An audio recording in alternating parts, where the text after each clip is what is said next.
Good evening. This is Pastor Gadson of AF Gadson Ministries and Senior Pastor of the St. Peter Baptist Church, 711 Old Bay Street, Elko, South Carolina. This is Pastor Gadson's nightcap for Thursday, February the 4th, 2016.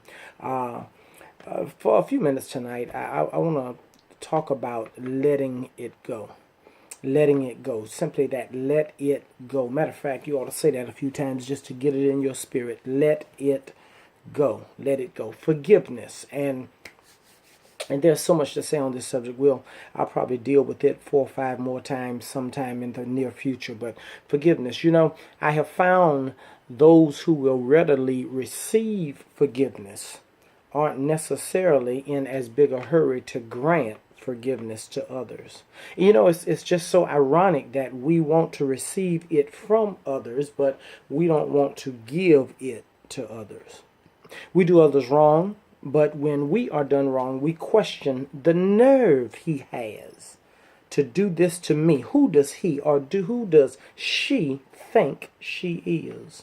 In other words, you're really questioning, how dare they hurt me?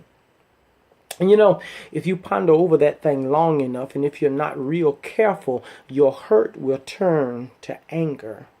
And before long, you'll start to entertain thoughts of vengeance, and you say things like, "Oh, I'll show them. I'll show them. I'll show them. You must not know who you're dealing with." We'll get to, you must not know. If you don't know, you better ask somebody.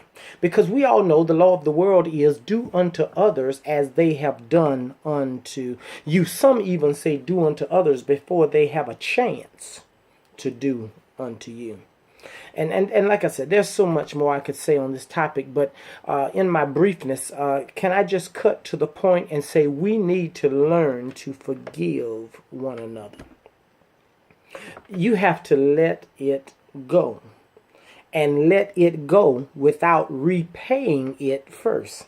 Some of us say, I'm going to let it go just as soon as I get even. They got me, I'm going to get them back. And then no. You have to just let it go. And for you God-fearing, God-loving folk who say, look, I'm not going to do a thing myself, but that's all right. That's all right. They'll get what's coming to them. Let me serve notice on you. You should not wish bad fortune on people either.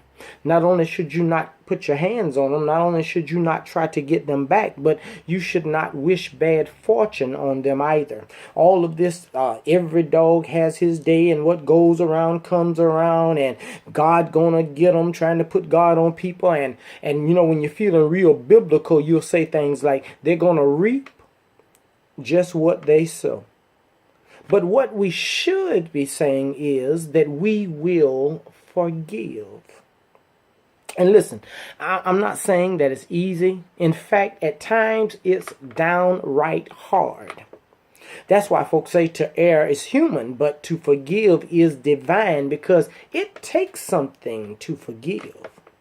But we've got to learn to do it.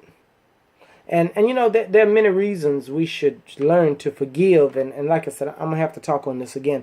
Many reasons we should learn to forgive. But due to the brevity of time, let me suggest that we forgive because we are commanded to forgive. Ephesians 4:31-32 says, let all bitterness, let all wrath, all anger and clamor and evil speaking be put away. You shouldn't even be talking about folk. And evil speaking be put away from you with all malice. And be ye kind one to another, tender-hearted, forgiving one another, even as God, for Christ's sake, has forgiven you. Now, I can deal with that part a little later. Let me suggest tonight that whatever you're holding against another, let me suggest that it's really keeping you in bondage. You're hurting self more than you're hurting them. Let me suggest that you override your flesh, which says, get them back, get them back, get them back. And instead of trying to get them back, just let it go. And in doing so, you will release them, and you'll be able to rest a little easier, because when you release them, you will really release yourself. God bless you. Good night.